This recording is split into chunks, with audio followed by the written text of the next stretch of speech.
اللہ تعالیٰ نے فرمایا سورہ رعد میں ان اللہ لا یغیر ما بقوم حتی یغیروا ما بانفسہم، کسی قوم کی حالت اللہ نہیں بدلتا جب تک کہ وہ اپنے اندر اپنے نفس کی حالت کو نہیں بدلیں گے۔ پہلے اندر اپنے آپ کو بدلو، پہلے حلال پر اکتفا کرو، حرام سے اجتناب کرو، گھروں میں شرعی پردہ نافذ کرو، شرعی پردہ، یہ رواجی پردہ نہیں، شرعی پردہ۔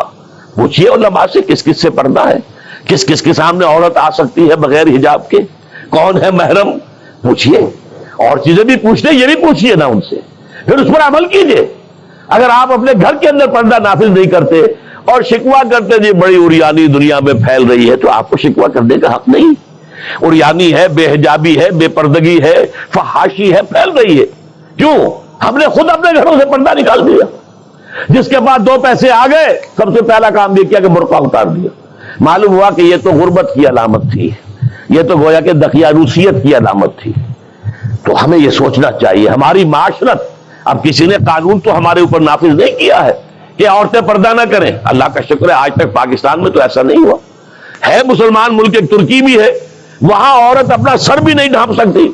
آپ کو اپنے اخبار میں آپ نے پڑھا ہوگا، ایک ممبر آف پارلیمنٹ ان کی آ گئی تھی کہ جس نے صرف سر ڈھانپا ہوا تھا، سکارف رکھا ہوا تھا سر پر، اس جرم کی پاداش میں اس کی وہ اسمبلی کی ممبرشپ بھی گئی اور ترکی کی سٹیزن شپ بھی گئی۔ ہمارے ہاں تو نہیں، جس گھر سے بھی پردہ نکلا ہے اپنی مرضی سے نکلا ہے، جس نے بھی چھوڑا ہے اپنے ارادے سے چھوڑا ہے، کسی نے آپ پر لازم نہیں کیا۔ تو پہلا کام دیکھیے اصلاح معاشرہ کا، پہلے اپنے آپ کو بدلو، اپنے آپ کو ٹھیک کرو، اپنے کردار کو، اور دونوں اعتبارات سے اپنی معاش اور معاشرت، معاش آپ کی جو بھی کمائی ہے جس پر آپ کا گزارا ہے اس میں کوئی حرام کی آمیزش نہ ہو، معاشرت جو رہن سہن ہے، باقی ظاہر بات ہے چور کا ہاتھ تو آپ نہیں کاٹ سکتے، وہ تو جب تک قانون نہ بنے اور وہ نظام نہ بدلے، زانی کو آپ سنسار نہیں کر سکتے جب تک کہ شریعت کا قانون جو ہے اس کی بالادستی نہ ہو جائے، وہ آپ نہیں کر سکتے، سود آپ ختم نہیں کر سکتے جب تک کہ وہ نظام حکومت ختم نہ کرے، ورنہ تو ہر ایک جو ہے پورے ہمارے نظام کا جو ہے تانا بانا سود پر ہے۔ لیکن خود تو اپنے آپ کو بچا سکتے ہو، ڈائریکٹ انوالومنٹ تو نہ ہو سود میں، خود تو سود پر قرض نہ لو، خود تو اپنی بچت وہاں رکھ کر اس پر سود نہ کھاؤ، اور فکس ڈپازٹ رکھ کر جو ہے سود نہ کھاؤ۔ کم سے کم ان دونوں اعتبارات سے جب تک کہ ہم اپنے آپ کو، تقویٰ تو بہت اونچی چیز ہے، اور تقویٰ بھی وہ جتنا کہ اللہ کے تقویٰ کا حق ہے، تو بہت اونچی بات ہے، کم سے کم جو صریح حرام ہے اس سے تو بچیں۔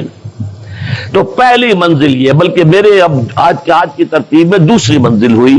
پہلی منزل کیا تھی؟ یقین والا ایمان حاصل کرو، یقین پیدا کرے ناداں، یقین سے ہاتھ آتی ہے وہ درویشی کہ جس کے سامنے جھکتی ہے فقوری۔ ایسے ایسے درویش گزرے ہیں۔ اب یہ خواجہ نظام الدین اولیاء رحمت اللہ علیہ، دلی میں ایک تخت ہوتا تھا بادشاہ کا، ایک تخت ہوتا تھا ان کا روحانی تاجدار، وہ کون تھے؟ نظام الدین اولیاء رحمت اللہ علیہ۔ 6 بادشاہ ان کے زمانے میں بیٹھے تخت دہلی پر، کسی کے پاس حاضری نہیں دی، درویش نہیں جایا کرتے عمرا کے گھروں میں۔ ایک بادشاہ نے کہا کہ میں آنا چاہتا ہوں، روک دیا، نہیں میرے پاس مت آؤ۔ اس نے کہلوایا میں آ جاؤں گا، آپ کا دربار عام ہے، کھلا ہے، سب آتے، میں بھی آ جاؤں گا، آپ مجھے کیسے روک سکتے ہیں؟ جواباً کہلوایا کہ اگر بادشاہ ایک دروازے سے داخل ہوا تو درویش دوسرے دروازے سے نکل جائے گا۔ جھک رہا ہے کہ نہیں بادشاہ؟ جب آیا تھا بابر یہاں پر حکومت وہ جنگ کرنے کے لیے، پانی پت کی پہلی جنگ ہونے والی تھی سن 1526 میں، پتہ نہیں یہ تاریخ بھی اب لوگوں کو معلوم ہے کہ نہیں، تو وہاں کون تھا؟ ابراہیم لودھی بادشاہ تھا دہلی کا۔ وہ آیا ہے شیخ عبد القدوس گنگوہی رحمت اللہ علیہ کے پاس کہ حضور حضرت میرے لیے دعا کیجئے، بڑا وقت سخت آ گیا ہے، بابر فوج لے کر آ گیا ہے۔ ان کا دعا نہیں کی، فرمایا ہٹ جاؤ یہاں سے، ہماری دھوپ چھوڑ دو، دعا نہیں کی۔ وہ آیا ہے ہاتھ جوڑ رہا ہے، دعا کی، دعا نہیں کی، اس لیے کہ ظالم حکمران تھا اور بابر نے شکست دی۔ تو یہ فقیروں کے پاس چل کے بادشاہ کیوں جا رہے ہیں؟ اس لیے کہ وہ یقین ہے دل کے اندر، یقین پیدا کرے ناداں، یقین سے ہاتھ آتی ہے وہ درویشی کے جس کے سامنے جھکتی ہے فغفوری۔ بادشاہ جھکتے ہیں جن کے سامنے، وہ کس سے حاصل ہوتی ہے؟ وہ در حقیقت یقین قلبی والی دولت۔ دوسرا کام، اپنے عمل کے اندر، اپنے کردار میں تقوی اختیار کرو جس کا کم سے کم درجہ یہ ہے کہ حرام سے تو اپنے آپ کو بچا لو، اور فرائض کی پابندی کرو۔ نماز فرض ہے، روزہ فرض ہے، اگر آپ کے پاس مال اتنا ہے کہ زکوٰۃ آپ پر عائد ہوتی ہے، زکوٰۃ دینا فرض ہے، اگر استطاعت ہے تو حج کرنا فرض ہے، جو بھی ہے فرائض وہ ادا کرو، فرائض و واجبات ادا کرو، حرام سے اپنے آپ کو روک لو۔ یہ دو کام نہیں کرتے تو اگلی آیت کی طرف بڑھنے کا فائدہ ہی نہیں، پھر یہیں پر بات ختم ہو جائے گی، فل سٹاپ ہو جائے گا۔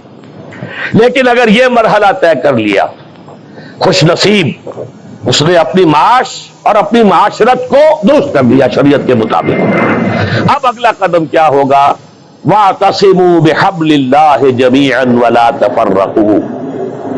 اب چونکہ تمہیں فرد سے آگے بڑھ کر ایک امت بننا ہے، دنیا میں انقلاب برپا کرنے کے لیے، اللہ کے دین کا بول بالا کرنے کے لیے، اللہ کے دین کو غالب کرنے کے لیے تمہیں تو فوج بننا ہے، خدائی فوجدار بننا ہے، لہذا تمہیں جڑنا ہوگا نا۔ تمہیں جوڑنے والی شے کون سی ہوگی؟ میں نے کہا تھا نا، فصیل کی مضبوطی کا دار و مدار دو چیزوں پر ہے، اینٹیں پکی ہو، افراد جو ہیں ان میں تقوی آ گیا، فرما برداری آ گئی، اینٹ پکی ہو گئی دینی اعتبار سے۔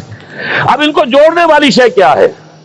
فرمایا اور سب مل جل کر اللہ کی رسی کو مضبوطی سے تھام لو اور تفرقوں میں مبتلا نہ ہو۔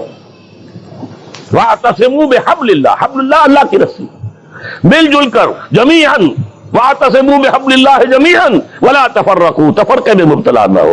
تفرقہ ہوگا تمہاری قوت ختم ہو جائے گی۔ Divided you fall, United you stand. اگر تم مضبوط ہو اور مجتمع ہو، بنیاد مرصوص ہو، تو تمہیں کوئی شکست نہیں دے سکتا۔ اگر تمہارے دل پھٹے ہوئے ہو، تمہارے اندر رکھنے ہو، تو تمہارے اندر سے غدار نکل آئیں گے۔